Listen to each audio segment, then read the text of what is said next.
Europe 1. Vous écoutez Culture Média sur Europe 1 jusqu'à 11h avec Thomas Hill et votre invité ce matin, Thomas. Et oui, je suis allé à la rencontre de la comédienne et réalisatrice américaine Eva Longoria qui était de passage en France il y a quelques jours. Voici la première partie de notre entretien. Bonjour Eva Longoria. Bonjour. Merci beaucoup d'être avec nous sur Europe 1. Merci d'être ici sur Europe 1. J'essaierai de faire mon mieux en anglais. Et je sais que vous parlez un français parfait. Non, parfait, non. Mais pas mal. Mais je comprends tout. Attention, comprenez parce tout. Que je comprends tout. Et c'est vrai que vous avez un lien fort avec les Français, avec la France. Qu'est-ce que vous aimez le plus dans notre pays ? Mais tout, évidemment, la nourriture, la culture et les gens. Et vraiment cette incarnation de l'élégance propre à la France. Et vous savez, j'ai eu de la chance parce que mon ex-mari, j'ai pu voir la France à travers les yeux d'un Parisien, ou d'un Français plutôt. Il aime tellement ce pays qu'il m'a fait l'aimer autant que lui. Et même si nous avons divorcé, ça a été le plus beau des cadeaux, parce que j'ai pu vraiment comprendre et connaître ce pays et ses habitants d'un point de vue très intime. Et pas seulement Paris, parce que j'ai vu que l'une de vos villes préférées en France, c'est Limoges. Pourquoi Limoges ? Je ne sais pas pourquoi tout le monde se moque de moi. Vous savez pourquoi ? Parce que c'est le meilleur endroit pour acheter de la porcelaine. C'est vrai. Si votre porcelaine vient de Limoges, c'est qu'elle est de bonne qualité. Mais je ne sais pas pourquoi, j'aime bien Limoges. J'aime Limoges, j'aime Lyon, j'aime le Sud. J'adore les petits villages. Et vous pensez que vous étiez française dans une vie antérieure ? Oui, c'est sûr. Quel genre de française alors ? Une noble, bien évidemment. Non, je plaisante. J'étais royale, bien sûr. Une reine alors ? Oui, j'étais une reine. Non, j'ai vraiment un passé ici. Parce que la première fois que je suis venue, je me suis dit, je suis déjà venue ici avant. Tout me semblait familier, je me sentais chez moi et je me sens toujours chez moi. Chaque fois que j'atterris à Paris ou en France, n'importe où en France, je me dis, oh. Et ça occupe une grande place dans ma vie. Ça fait 20 ans que je suis chez L'Oréal. Donc ça fait 20 ans que je vais au Festival de Cannes, 20 ans que je viens à Paris pour tourner des campagnes, 20 ans que je suis avec toutes les ambassadrices françaises de L'Oréal. Parce que vous les valez bien. For me, I have a very strong. Pour moi, je suis vraiment chez moi ici. Et vous êtes ici, Eva Longoria, la marraine du Global Gift Gala que vous organisez chaque année, main dans la main avec sa présidente, l'actrice Maria Bravo. En octobre, il y a 2 événements majeurs à Paris, c'est la Fashion Week et le Global Gift Gala. Et cette année, le gala a invité beaucoup d'invités prestigieux. Florence Foresti, Matt Pokora, Vita. Vous les connaissez tous ? Bien sûr. C'est comme une sœur éloignée, Vita. Je l'aime tellement. Et la femme de Matt, Christina Milian, on est amis depuis 20 ans. Et j'essaie d'avoir Matt depuis longtemps, mais le timing n'est jamais bon. Finalement, on a eu Matt.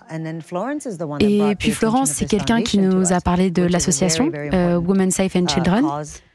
C'est une cause très importante en France, un enjeu important sur lequel nous nous concentrons avec le Global Gift Gala, celui d'aider les femmes et les enfants. Et cette association nous correspondait et le fait que ce soit Florence, c'est juste un cadeau parce que c'est une marraine extraordinaire pour eux. Vous travaillez comme philanthrope, je ne sais pas si vous dites ça comme ça, oui. C'est votre priorité maintenant dans votre carrière ? C'est plus important que d'être actrice ou réalisatrice ? Ça me prend plus de temps, c'est sûr. La majeure partie de mon temps est consacrée à la philanthropie et à l'activisme, mon activisme politique et ma philanthropie. C'est un travail sans fin. On doit toujours se battre pour la démocratie. Nous devons toujours lutter pour l'égalité des droits. Il y aura toujours quelqu'un dans le besoin. Et donc ce travail est permanent. Nous essayons juste de créer des systèmes durables et évolutifs pour apporter notre aide. Et la Global Gift Foundation soutient également votre fondation, Eva Longoria. L'un des objectifs de la fondation Eva Longoria, c'est d'aider et de former les femmes originaires d'Amérique latine à créer leur propre entreprise, à être indépendantes, à s'émanciper. C'est ça le but. Oui, vous savez, aux États-Unis, surtout, la communauté d'Amérique latine, c'est celle qui connaît la plus forte croissance. Donc la future main-d'œuvre des États-Unis sera latino. Et quand on regarde les latinos, c'est la femme qui a le plus d'ambition, d'aspiration et de potentiel. Et c'est sur elle que je veux miser. Parce que si vous investissez, misez sur une femme, elle aide sa famille. Et quand elle aide les communautés. Et quand vous améliorez la vie des communautés, vous améliorez les nations. Et donc, si vous commencez par les femmes, n'importe où dans le monde, vous êtes certain de faire une différence dans la société. Et quand on parle de femmes fortes, il y a un nom qui vient forcément à l'esprit, c'est celui de Kamala Harris. Comment vous avez réagi quand vous avez su qu'elle allait se présenter aux élections présidentielles?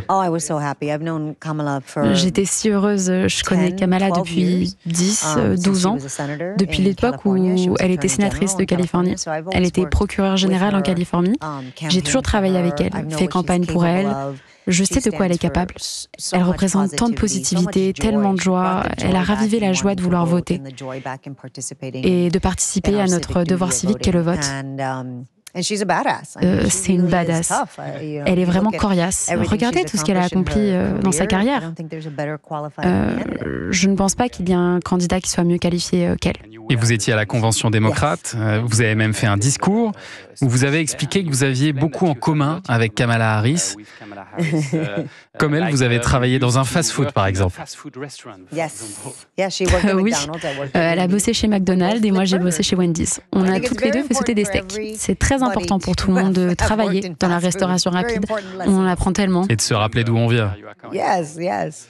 Vous êtes confiante pour cette élection? Vous pensez qu'elle va gagner?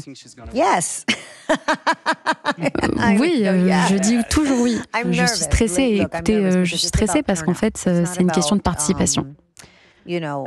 C'est pas une question d'être parti d'un parti ou de l'autre. Il s'agit de la volonté des gens d'arriver le jour J et de s'engager pour la démocratie. Et vous savez, on dit tout le temps « Oh, c'est l'élection la plus importante de notre vie ». Et puis une autre arrive. Non, c'est celle-là.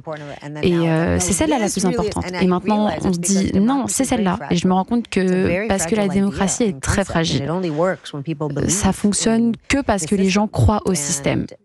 Et j'ai l'impression qu'il y a beaucoup qui se découragent et beaucoup d'indifférence chez les électeurs qui pensent mon vote n'a pas d'importance, je ne veux pas vraiment participer ou la politique ne me concerne pas. Et donc, nous faisons beaucoup de pédagogie pour dire aux gens si votre vote compte, si la politique vous concerne tous les jours, vous êtes en interaction avec la politique, que ça vous plaise ou non.